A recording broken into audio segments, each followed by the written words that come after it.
I am building the Vermont Farmhouse Junior Dollhouse from start to finish, and today I am going to finish assembling the roof and then give you the best tips for installing those pesky shingles. And I'm going to show you the best glue to use so your shingles don't turn ugly and warp.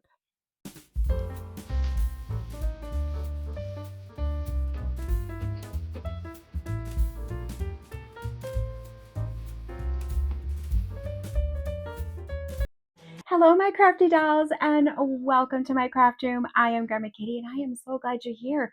This is episode 10 of my Vermont Farmhouse Junior Dollhouse build from start to finish, and we are getting so close to the end.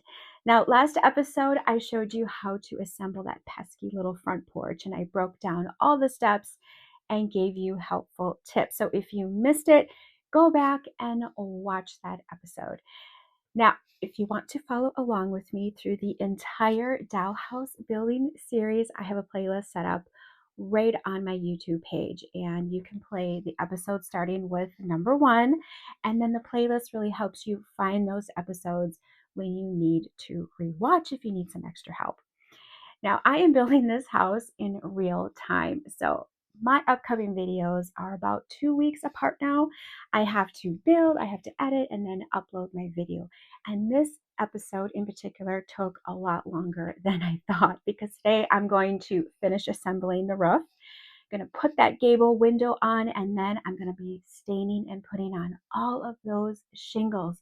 And this took a long time. This video took me 4 days to edit. Usually it only takes me 1 day. So I am really, really far behind. So if you are following along with me each week, I am so sorry. I am over a week late. So really make sure you are subscribed so you don't miss my next episode.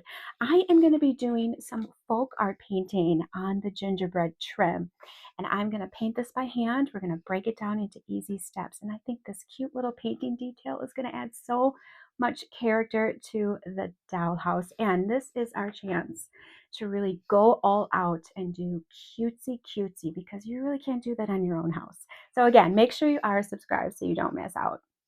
Okay, so now let's go back to talking about the roof. Now, the first half of this video today, I am going to be finishing gluing the 3rd floor roof on. Now, a couple of episodes ago, I showed you how to wallpaper and paint your ceiling. So if you have not done that, you want to go back and rewatch it because it's so much easier to wallpaper and paint your ceiling before you assemble everything together. And then we're going to be gluing on that gable window.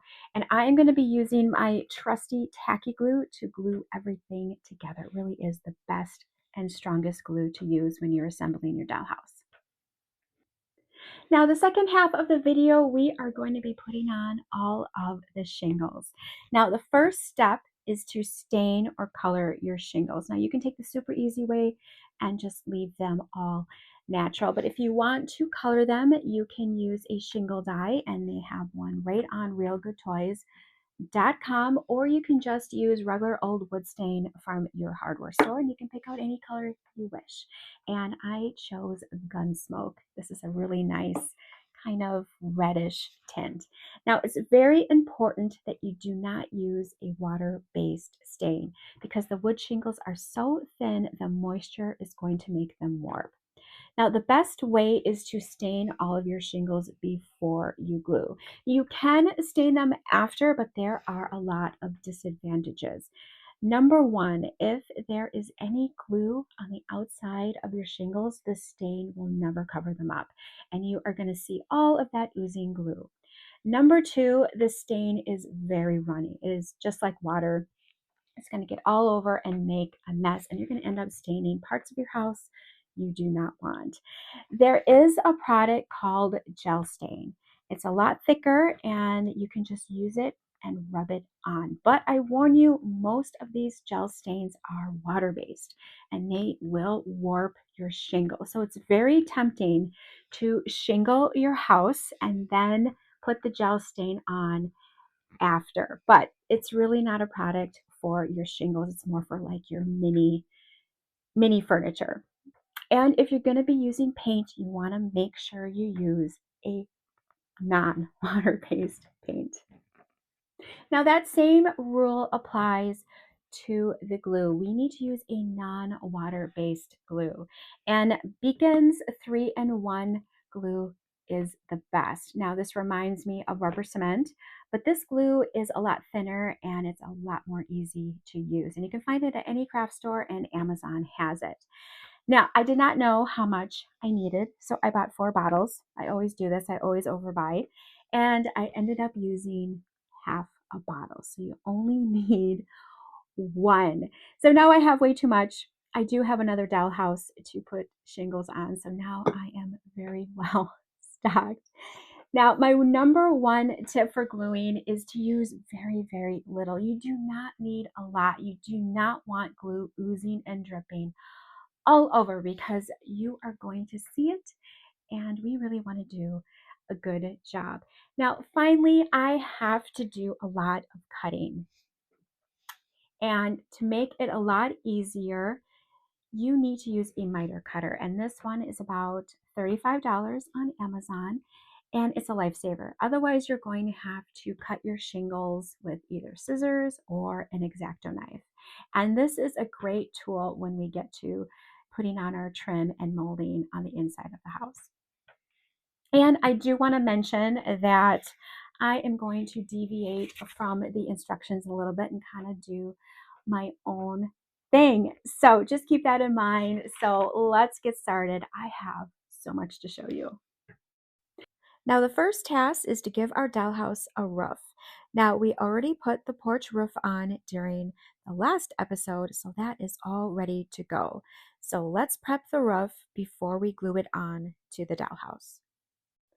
The first thing we need to do is mark and measure the shingle guidelines on the outside of the roof.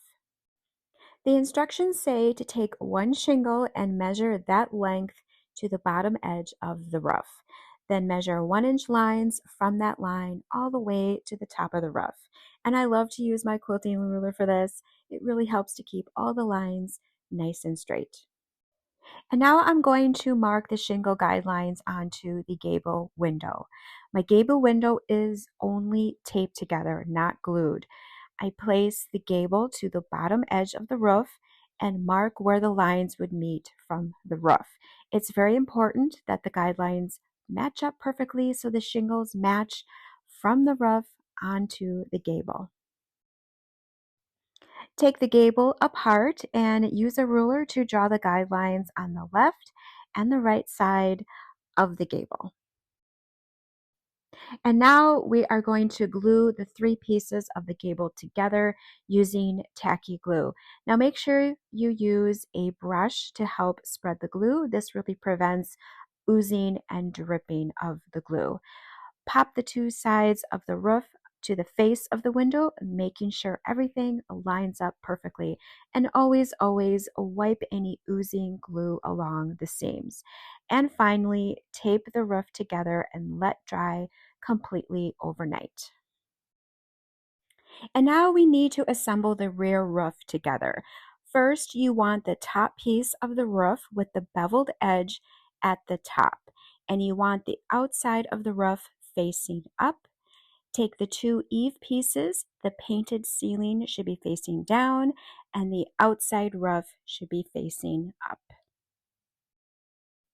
Now make sure the painted edges of the eaves are at the bottom and the 2 unpainted edges will be glued to the rear roof ends by using tacky glue.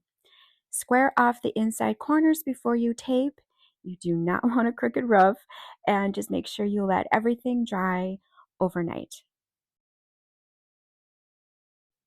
All right, good morning. It is the next day and all of our roof pieces are completely dry. Now we just need to mark and measure the shingle guidelines onto the rear roof. And my crafty dolls, we are pros at this now.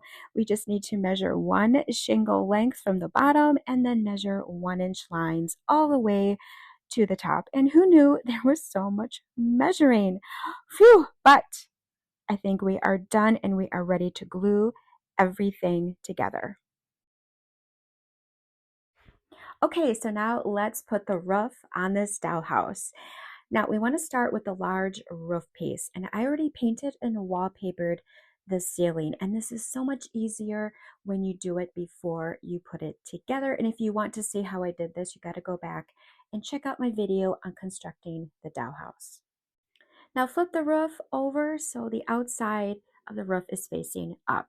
Now the instructions want us to put the tape along the top, and this is to hold the rear roof in place.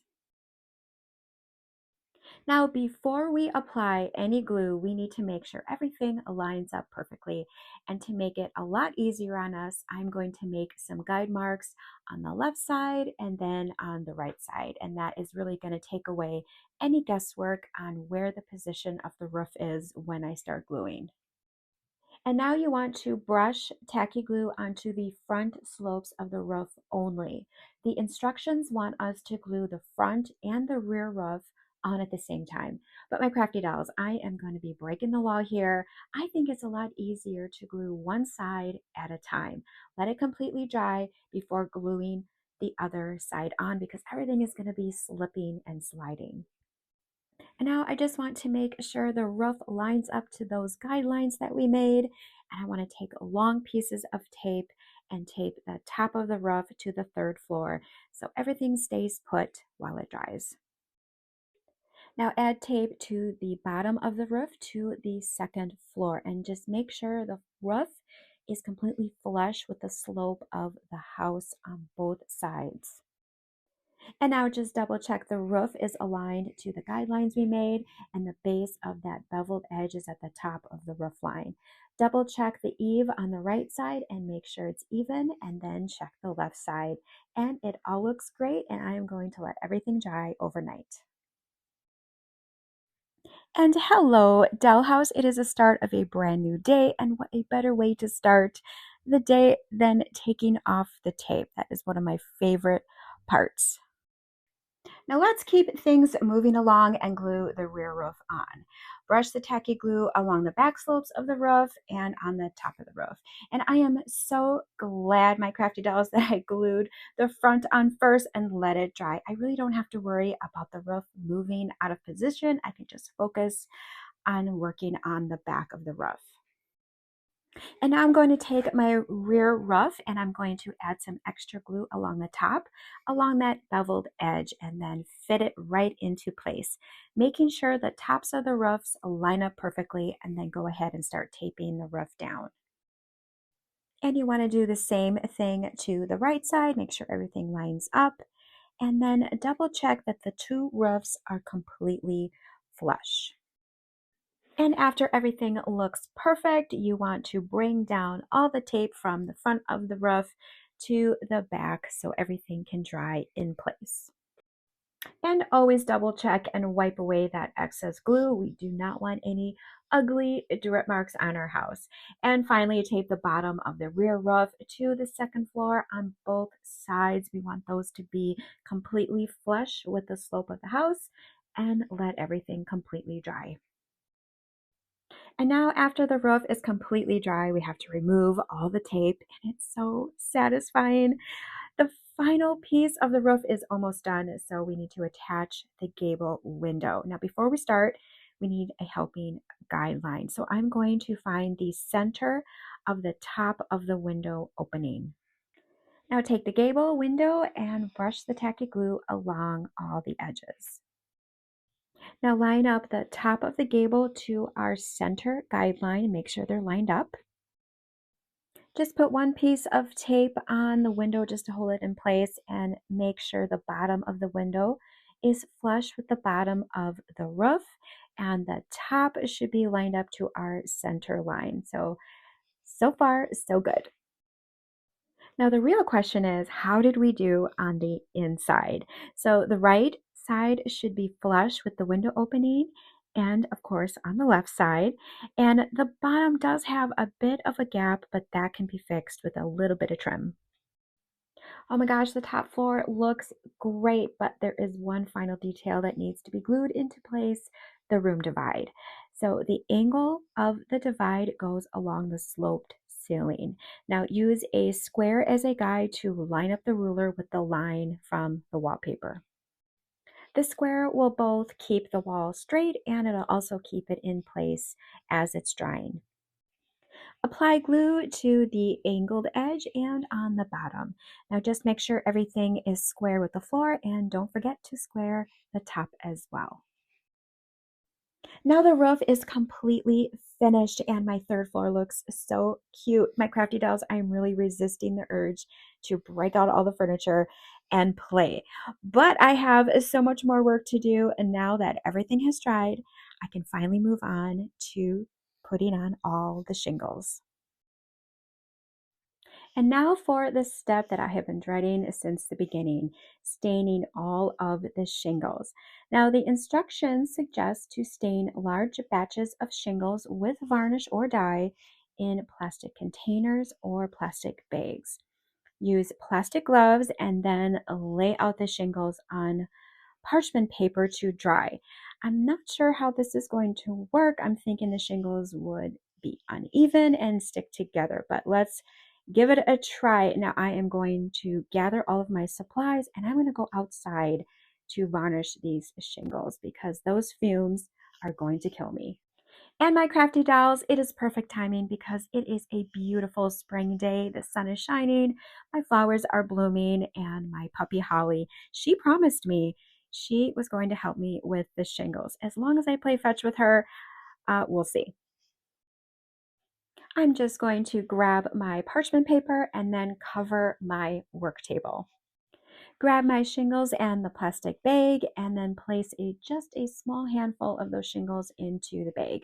And I'm going to use a straw to siphon the stain into the bag. I don't want to pour it in. That's just going to make a big mess. And then squeeze and shake your bag until all those shingles are very well coated. Now I can see already that this process is really going to be frustrating. The shingles are not evenly stained, they're blotchy, and honestly, they look like garbage. So I tried to fix them by wiping each one individually with a rag. And they looked a whole lot better. And then I realized if I'm going to wipe each one individually, I might as well just stain each one individually and skip the whole bag. And that's what I did, like an absolute crazy person. I'm going to stain each one individually. So I have been outside for a few days staining all of these shingles. And even the Mama Robin was like, "Are you still here, you crazy lady? You are bugging me. I am trying to build my nest." Now, after a few days, all of my shingles are finally done. And I definitely did it the hard way, but if you want good results, you just have to put in the hard work. Okay, so let's start off easy and shingle the porch roof. We can really get a feel of how everything comes together before we start on the more complicated top roof. The instructions have the pattern all laid out for us. So we need shingles for the starter rows, and then we need to cut shingles in half horizontally for the edges. Now, the instructions say that the starter pieces should be 1/4 inch, but to really make it easy, I'm just going to cut one shingle in half. I know I'm breaking the law again. Now, for the whole house, we need to cut 30 shingles in half for the starter, and I'm just going to measure and cut one shingle and then use that piece as a mini ruler just to save some time, which I need after spending 2 days staining those shingles. And now we need 17 shingles cut in half vertically for the entire house. And again, we're going to measure and cut and then use that piece as a ruler. And now for the whole house, we have 17 shingles cut in half vertically for a total of 34 pieces. And we have 15 starter shingles cut in half for a total of 30. Okay, so now we're back to the porch roof, and I'm just going to grab my Beacon 3-in-1 glue, and we are just going to glue the starter row along the bottom edge of the roof. And just make sure the cut rough edge of that shingle is facing up so we can hide those ugly edges.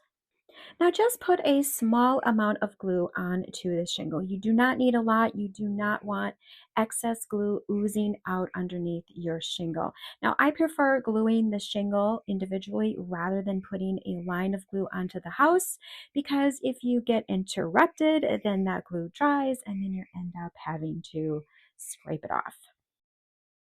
A really handy glue trick is to use a small jar to keep the glue upside down, and then the glue is always flowing and ready to go, so you're not shaking that bottle constantly. Use a ruler to make sure that those shingles stay perfectly flush with the edge of the roof. And of course, at the end of the row, I have to trim my final shingle to fit. Oh boy, I hope that doesn't mean bad things are to come. And the starter row is all finished. Now the first row starts with a full shingle that sits and lines up with the starter shingle, and the top of that shingle should line up with our first guideline. And now the second row needs to start with that half shingle cut vertically, and just make sure the rough cut edge is facing inward. We really want to hide those ugly edges. And the second shingle should just lay on top of the two bottom shingles. Now I've got a little trick to hide any small imperfections I'm going to encounter along the way. I slightly staggered my shingles just a bit because I just know no matter how hard I try, no matter how many times I measure, keeping an exact straight line is going to be tricky. So some small imperfections are really not going to be a problem on the front porch, but when I get to the top roof with the gable, this staggering trick is going to disguise any flaws. And now when we get to the last row, a whole shingle is going to be too long. Of course, nothing is ever easy. So the gap between the top and the bottom shingle should be 1 inch. And now I'm going to cut my shingle down to the right length. And now you can see that the gap between the two shingles is exactly 1 inch. And now to finish the back row, I need to cut 30 shingles down to 1 inch in height. And just like that, the porch roof is all done. Now the staggering helped the back row a lot because I only had to worry about keeping the top of the shingle flush with the house. And now on to the main roof. Now we need to begin with a starter row on the edge of the roof, and we already have those pieces cut out already. Now we need to cut shingles for the valley of the roof, and the instructions say to cut the shingles diagonally according to this template. Now I am going to break the rules again. I am going to cut the shingles exactly in half diagonally. Now this is going to work just fine, and it's so much easier to cut. Now I did cut 22 shingles exactly in half for a total of 44 pieces. And then I just gave them a quick little sand to really smooth out those edges. And now, just like the front porch, we want to begin with the starter row. And when you get to the gable, you can cheat and leave it empty. We don't have to worry about that little angled piece. No one will know. Shh, I won't tell if you don't tell. Okay, now the starter row is finished and we can move on to laying our first row of shingles. Now, my crafty dolls, I had some technical problems during the most crucial step of the roof, starting your first row and dealing with the slope of that gable window. My camera was not rolling during this part, so I'm going to have to explain how I did this after the roof is completely finished. So I am so sorry. Now, the number one rule is always start each row with the angled shingles in the valley of the gable. The first angled shingle is going to fit perfectly at the bottom of the window, and then the second angled piece will line up right next to the first. And then you use a whole shingle right next to that, and you start working your way out towards the edge. And now you do the same thing when you start the second row. Place the angled shingles in the valley of the gable, place a whole shingle next to it, and work your way out towards the edge. And you do the same thing for the window roof. Work your way out to the edge of the roof. And then continue all the way up to the top of the roof. And always remember, you just need to start with those angled shingles. And you just do the same thing for the opposite side. Now that first angled shingle, put in first, and it's going to fit perfectly on the bottom tip of the window. Place another angled shingle right next to the first one and then work your way out. And now we are going to follow the same rule for the row of shingles under the window. Now to start the row, you need 2 angled shingles and place them in the left and right side corners. And then you place whole size shingles next to those angled corners, and you want to work your way towards the middle. Now the whole shingles are going to be tucked under the gap below the window. Okay, now the crucial first row is all finished. Even though I had some technical difficulties, we still did it. Now the first row is going to start just like the porch. You want to start with 1 shingle over that starter row and work your way in. Then we are going to start in the valley and work our way to the middle where those shingles are going to meet. Now, the reason I am starting to work towards the center of the row is to hide those odd shaped shingles in the middle. Now, if I started in the valley only and work my way to the edge of the house, you would easily see those odd shingles. So this way, the edges of the house stay nice and orderly.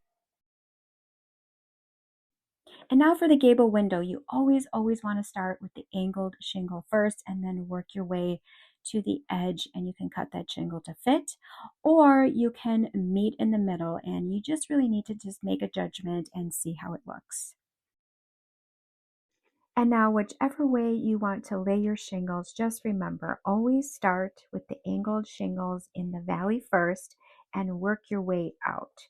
You can go to the edge or you can hide your odd shingles in the middle for a nice clean finish. And now just work your way all the way to the top of the roof, leaving the last row bare. Because of course, we need to do some fancy measuring and cutting. But oh my gosh, the roof looks so great so far, and we are almost done. Now to finish the top row, I am going to continue using my formula. I'm going to start with the angled shingle in the valley and then start from the edge of the house and work my way and meet in the middle. Take 2 angled shingles and place them at the top of the roof where the gable meets. Now you can see that the shingles overlapped, so using my guideline from the top of the gable, I'm going to cut a straight edge on both of those shingles. Glue the 2 pieces down and they should be perfectly centered with the gable, and now we have our perfect starting point. We can work our way out from the center and then work our way in from the outer edge and then meet in the middle. Now this top row is a piece of cake because it's a whole shingle, no cutting required. And you just want to make sure that the top of the shingle is completely flush with the top of the roof. Hey, and look at that last shingle. Well, not quite. We still have a lot of work to do. Next, we need to cap off the top of the gable. You want to start with those 2 angled shingles. Place them on top of the roof line so they meet and then they create a little bit of a tent. Now we need to cover up the rough roof line with the shingles. Now this is where the staggering of the shingles throughout our process will really help hide that crooked roof line that I have. Kind of sneaky. Now, of course, the top shingles are going to be too long because the spacing between the shingles needs to be 1 inch. So now I'm going to quickly measure and mark where the bottom of the top shingle needs to be. I'm going to place the bottom tip of that angled shingle to my mark and make a line just over the roof line so that my pieces are going to come above the roof and hide my roof line. And then I'm going to cut my shingle to fit. And now the shingle fits perfectly. Now cut the shingle on the opposite side and glue both sides at the same time, aligning the tops of the shingles, covering up that rough roof line. And now we have our starting point for our straight shingles. And now measure one straight shingle to the right height. You want to cut that one shingle and then use it as a ruler to mark the remaining shingles. And you're going to need to cut 16 shingles in total for the roof line. And then go ahead and sand those rough edges. Now I'm going to start by gluing the end of the gable first. I'm going to glue both sides at the same time so I can cover up that rough roof line. And then I'm going to continue working, always gluing both sides at the same time to cover up that roof line. And I am going to work my way in, and then I'm going to start from the back and work my way up and then meet in the middle. And I'm going to end up with that odd shingle and then cut it to size. And then I am done with this part of the roof. Now here is the gable all finished, and you can see from the top view, you can see the unstained cut shingles, and those I am going to touch up later. Now here you can see how the staggering of the shingles really hid my slight crooked roof line. I was able to keep the top straight, but the bottom shingles are staggered to hide my mistake, and it totally looks intentional. No one will ever know. Now I am going to add a small line of shingles to the very top of the roof. Now this you don't have to do, but it's going to add a little bit more detail and it's going to look really, really nice. I am going to use the top of the gable to determine the height of my finishing shingles. I'm going to place a whole shingle on the top of that gable and then mark to the very top of the roof. And now I'm going to cut 32 shingles to that length for the roof line. And now because the top row needs to start on the ends with a half a shingle, I am going to cut one of those shingles right in half. And now just give those rough edges a quick sand. And now you just want to center that very first shingle right over the top of the gable and just make sure that the rough cut edge is facing up, and then you can start gluing shingles out from that first shingle. And now, just like all the other rows, I am going to begin putting shingles at the edge of the roof.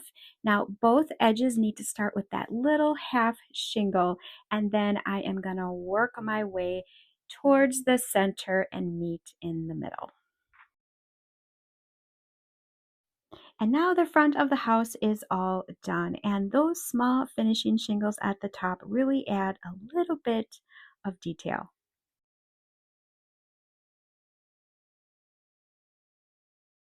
Now my crafty dolls, we are almost done, so let's turn this dollhouse around and shingle the back roof. Now we are pros at shingling by now, so this is going to be a lot easier than the front. So start at the bottom of both sides and glue your starter row. Then you want to glue 2 whole shingles right on top of that starter row. The second row starts with a half shingle, then a whole shingle, and then a half shingle. And I am going to continue all the way up, and I'm still going to slightly stagger my shingle so everything matches to the whole house. Now, when we get to the top, I am going to cut one whole shingle so it hangs just below the roof line. Now, I am going to cut 28 pieces and then start working my way towards the middle. And then I'm going to start working from the left side and I'm going to meet in the middle. And then I can hide my funny odd shaped shingle. Use a ruler to make sure that line stays perfectly straight. Now the next row is a piece of cake. You want to glue one whole shingle to the left side and then a whole shingle on the right side. And just like before, we're going to work our way to the middle and meet. And now the back top row needs the small finishing shingles to match the front of the house. Now the finishing shingles for the top row are going to be the exact same size as the one in the front. I'm going to cut 32 of these shingles. And then I'm going to cut one shingle in half because the row needs to start with a half a shingle. And just like we have been doing this whole time, we are going to meet in the middle. And look at that, my crafty dolls. It's my last shingle. Now the last step is to go back and stain the top of the roof. We're going to fill in all those rough cut edges that we just couldn't hide. And now as far as the gingerbread trim for the top, you can glue that in now, or if you want to wait, in my next episode, I am going to show you how to paint folk art on all the gingerbread trim. All right, my crafty dolls, that is it. I am done. The roof looks so great, and I'm really glad I staggered my shingles just a bit. It really helped hide my teeny tiny flaws. So that is it. I am hanging up my apron. I need a long break. All right, my crafty dolls, I am finished. Now that really wasn't so bad. It was just very, very time consuming. So make sure you take a lot of time when you're doing your shingles. I really struggled with staining my shingles. I know I didn't do it right. I really needed to use a lot more stain. So I'm going to have to figure out an easy way to do that when I do my next house. But really putting on the shingles was a piece of cake as long as you started with those angled pieces in the valley of the gable and then gluing the shingles from the outside and the inside in to meet in the middle. So we get those really weird shaped shingles because no matter how hard we try, not everything is completely straight. So we need clever ways to disguise our little flaws because we all have them. Now, next week, I am going to show you how to paint folk art on the gingerbread trim, and that is going to be a lot of fun. So make sure you are subscribed so you don't miss out. I am going to say that the next video is going to be about 2 weeks from now, just in case it is really slow. Now, I plan on showing you how everything is going to be decorated after the house is built, going room by room. And I have an antique store, I have a sewing room, a laundry room, I'm going to have a backyard with a garden. So I'm working on some new miniatures to complement my new rooms. And if you don't know, I have an Etsy shop and I design and create digital miniatures for your dollhouse. And I have so many unique items to choose from. You download the file and you print it at home and then you put it together, and they are so much fun. And if you favor my Etsy shop, you are going to be alerted to all my new listings as soon as I post them. So I do have a lot of work to do. Thank you so much for watching, and I will see you very, very soon. Bye.